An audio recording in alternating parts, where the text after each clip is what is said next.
T. Darby, E. Eller, D. Smith, T. Smith, E. Stout, Herb Watson, and Harry Watson Jr. formed the Los Fresnos Volunteer Fire Department. Later that year, J. Carr, Ernie Holloman, G. Nixon, B. Nakayama, C. W. Arnold, S. Peterson, C. Macomb, and Bob Walker joined.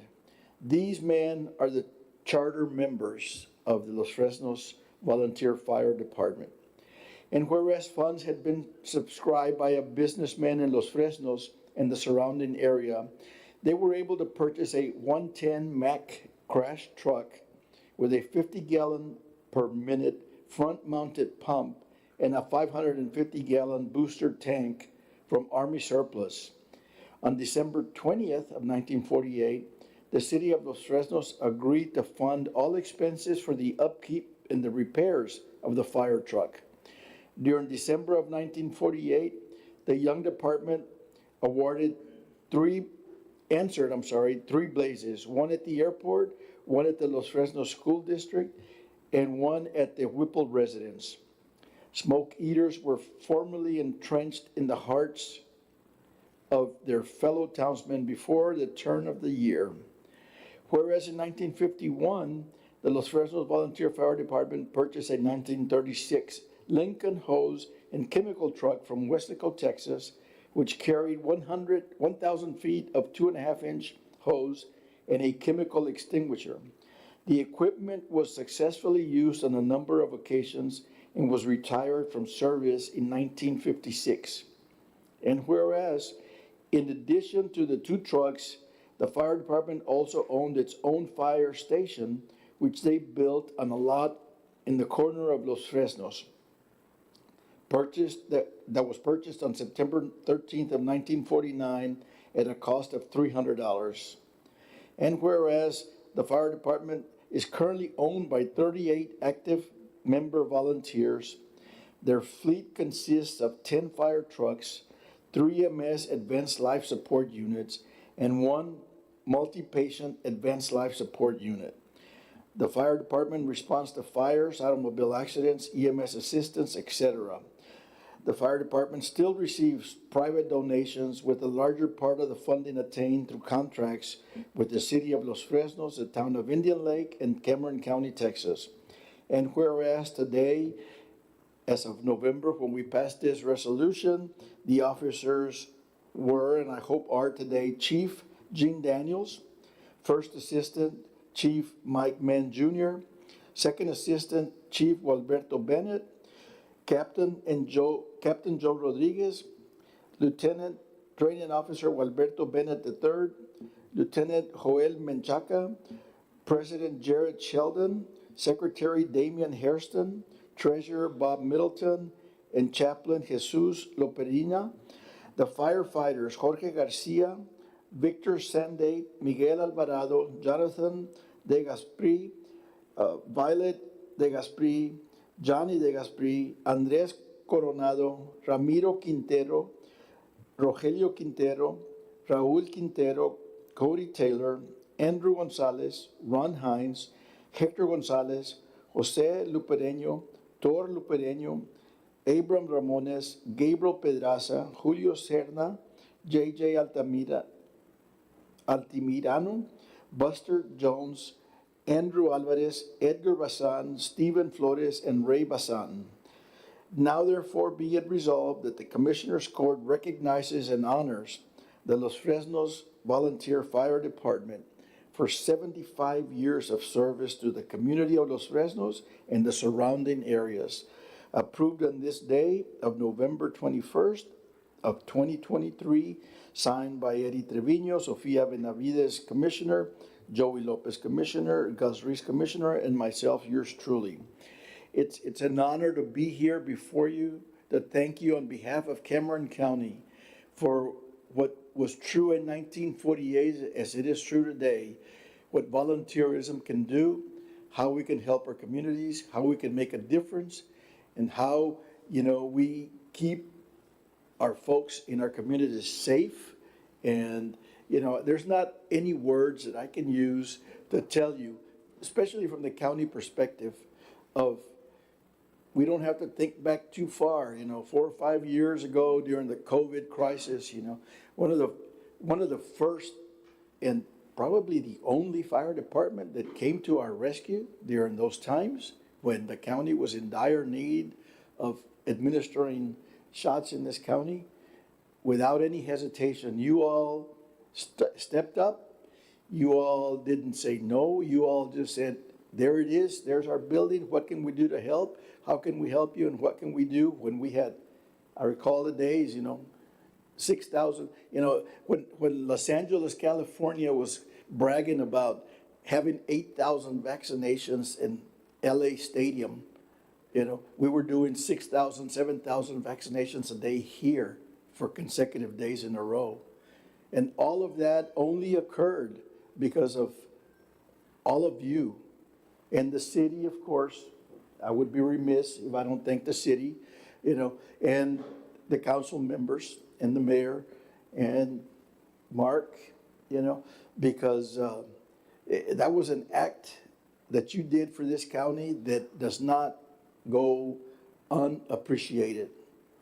We hope to reciprocate in some way in the future what you all did for us from the county perspective, and continue to know that we got your back. We'll continue supporting your needs, and we want to be your partners, because with partners like you, no one can fail. So, Gene, if some of you or all of you want to come up, I think so.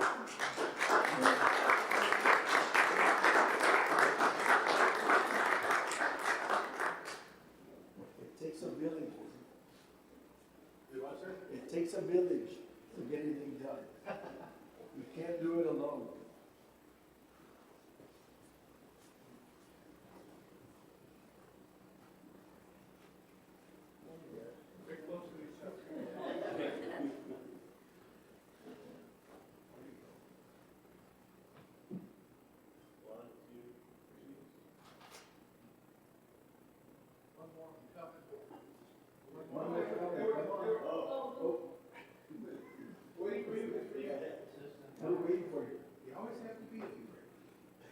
Perfect timing. Ready, 1, 2, 3. One more, 1, 2.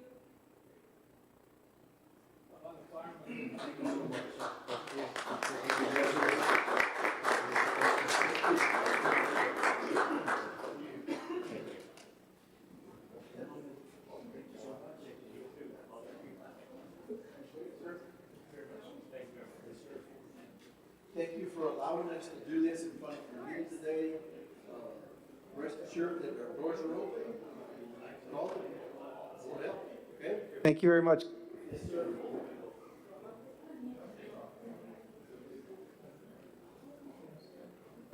Okay, at this time, we'll be moving forward. This time, I'm really proud to announce there's a really good presentation we'll be doing. So we have the presentation of the Certificate of Achievement for Excellent Financial Reporting. This, of course, we couldn't do it without Pablo Garza and the entire team that has contributed tremendously to this great award that we have today, from the staff to the council to the city in general. Mark, everybody had a really good hand of this. So we began receiving this award in 2008. And I'm proud to say that it's been 16 years that we've been participating in this award. And out of those, Pablo Garza has a total of 6 years. And God willing, next year would be the 7th year, or this year. So really, really blessed and honored here to have Mr. Ben Peña today to be able to give a presentation. He's a partner for the accounting firm, and the floor is yours. Welcome. Can you hear me? Oh, so the presentation is next? Or do we do the action item first? The presentation has nothing to do with the next item. Oh, okay. It's for prior years. Okay, so presentation of Certificate of Achievement for Excellent Financial Reporting. You can give it to Pablo. Oh, I'm sorry. My confusion there. I apologize for that. Mr. Garza, you like to make that presentation?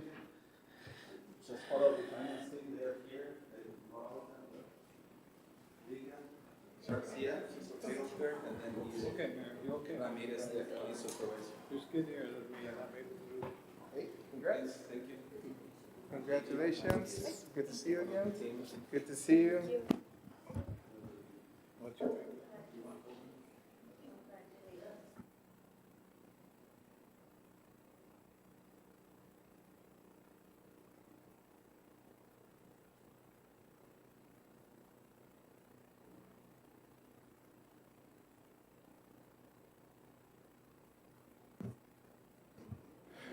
Okay, so Government Finance Officers Association Certificate of Achievement for Excellence in Financial Reporting, presented to the City of Los Fresnos, Texas. Mr. Garza, on behalf of this, it's a great achievement. Thank you. Thank you. To you and your team.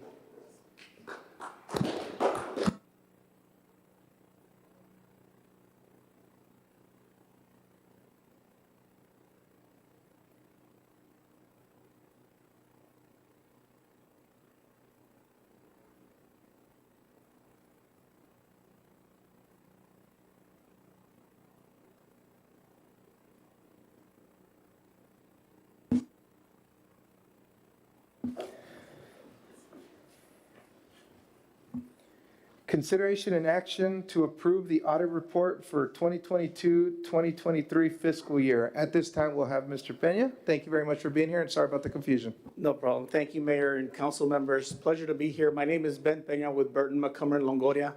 I am the audit partner in charge of executing this audit, and it's a pleasure to be here. You know, as I look back and look at the room, how do you clear a room is just have an accountant speak about finances. Everybody left. Nonetheless, we're very pleased to be here. Thank you for having us as your auditors. I'd like to echo some of the comments that you made with respect to Pablo and his finance team. The audit went very well. They were very professional, very courteous. They gave us everything that we needed for our audit. You know, sometimes we as auditors get to be a little pesky and kind of disrupt their day-to-day duties with respect to financial reporting. So it went uneventful. This is our first year here with you as your auditors. We're happy to report that everything went smoothly, other than us trying to learn your systems and how where everything is located and how you all do transactions and so forth. So nonetheless, pretty normal, nothing major to report with respect to difficulties. There were no disagreements with respect to accounting policies or accounting treatment of that sort. We did have some adjustments, but those are normally customary and expected throughout an audit, and all of the adjustments were posted. So we agree with the financial statements as they are presented. Just a couple of items. You do have in front of you a letter, which is a governance letter that we as auditors are required to report to the council members. It's basically a report card about how the audit went. I pretty much covered the no disagreements with management. There were no uncorrected adjustments or misstatements, and there were no disagreements. They do have significant accounting policies. Those are the policies that dictate the accounting treatment of your financials. There was no changes. GASB, in their infinite wisdom, decides to change accounting policies and how certain transactions are treated. The last couple of years, it's been leases and the accounting for leases, and that was a big thing that is slowly fading away into the sunset. And this time around is called what is called subscription-based information technology agreements. And all that means is technology agreements are treated like leases. That really didn't have a big effect with the city, so nothing of major concern there. The first item I'd like to cover on the report itself is our opinion on page 13, 14, and 15. And it is an unmodified opinion. That means that we are glad to present that it is a clean opinion. That means that we take no exceptions to the way the financial statements are presented, and footnotes as well. If there's any questions with respect to the opinion?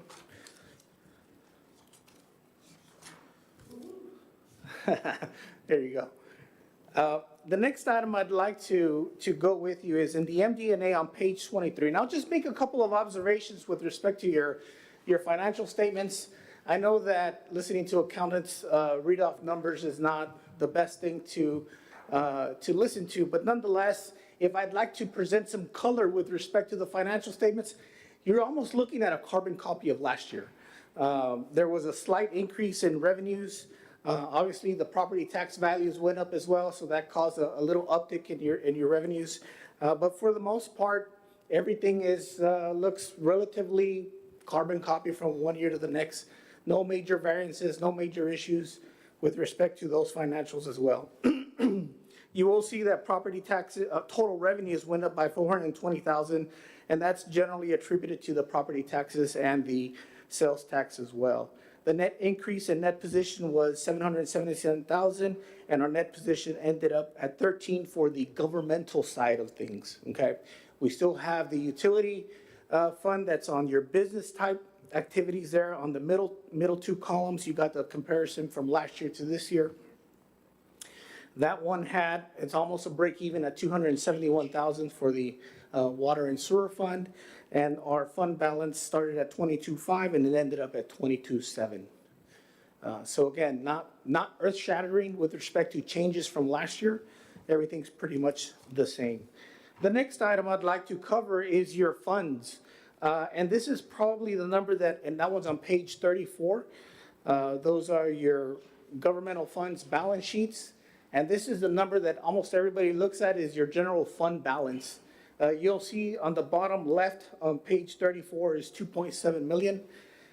Last year was 2.7 million. So again, relatively pretty much the same as last year. Major funds, under the reporting standards of the GASB, we are required to report, the city is required to report the major funds. We have the general fund. The general fund will always be a major fund, which you'll see there on the left side always. The next one is the ARPA fund, is a Corona State and Local Fiscal Recovery Fund. You'll see that you have 1.8 million in cash, and it's also offset by deferred revenue or unearned revenue of the similar amount. All it means is I've got that cash sitting there that you all have not used and you will use in the future with respect to expenditures of federal awards. The third column there is your debt service fund. All that is a fund dedicated for the collection. It's a receptacle of tax revenues to service debt. And all that fund does is collect monies, tax revenue to pay down debt. And then you've got the Texas Water Development Drainage Project Fund. It has 1.6 million in assets, mostly all cash. And you've got 843 of unearned revenue, which is a half. And then the other half is sitting as a loan that we took in as 860, which ultimately I believe will be forgiven. But right now it's recorded as debt. The last thing that I want to cover is towards the end of the back or the report on page 141 is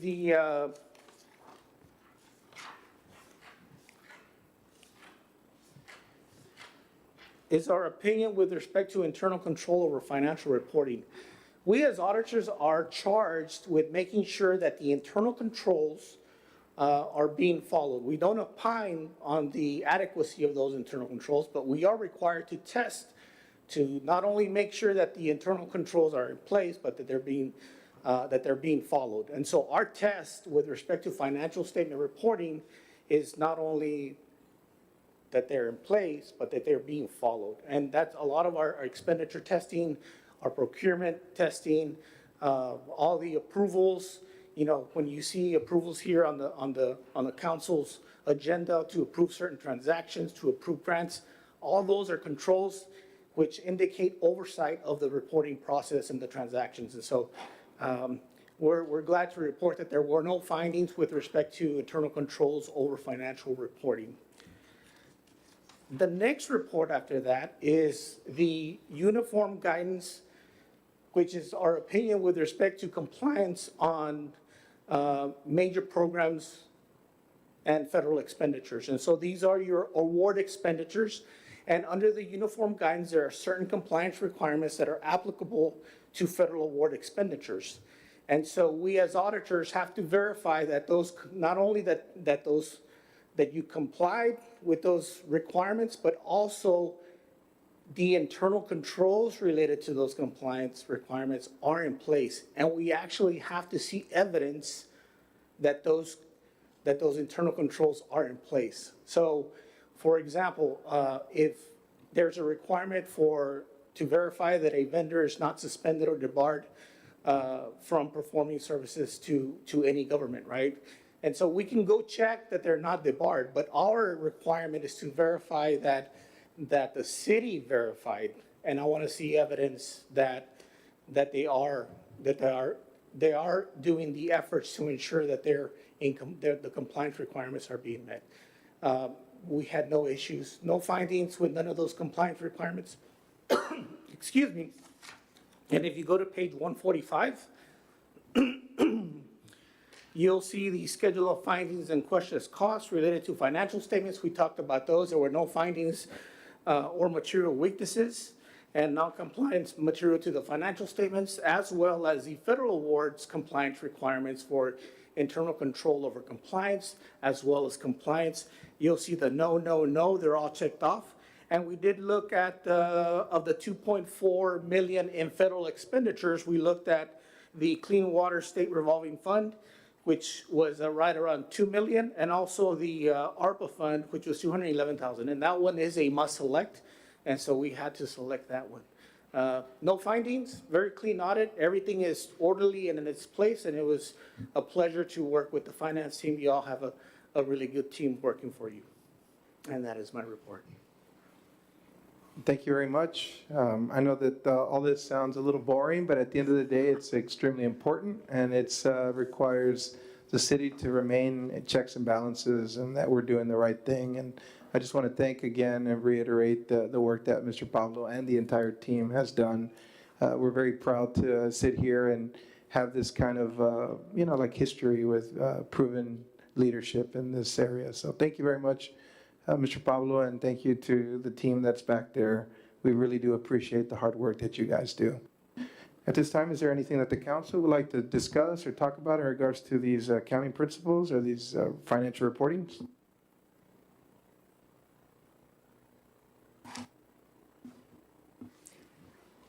I would like just to say very well deserved recognition. Thank you to all the financial department for everything that you do. Congratulations, and it's nice not to have any findings and see everything that it's matching, so very well done. Thank you. I want to congratulate you guys too. New here, but I've been hearing a lot of good things about you guys, so congratulations. If there's any more comments, if not, there's an action to be taken, and if there's a motion to be made. I'll make a motion to approve the audit report for the 2022-2023 fiscal year. Okay, I'll motion second has been that. made and seconded. All those in favor signify by saying aye and raising your hand. Aye. And all those who oppose do the same. Motion carries. At this time, it is 6:27, and we'll go ahead and adjourn the meeting. Thank you very much for being here today.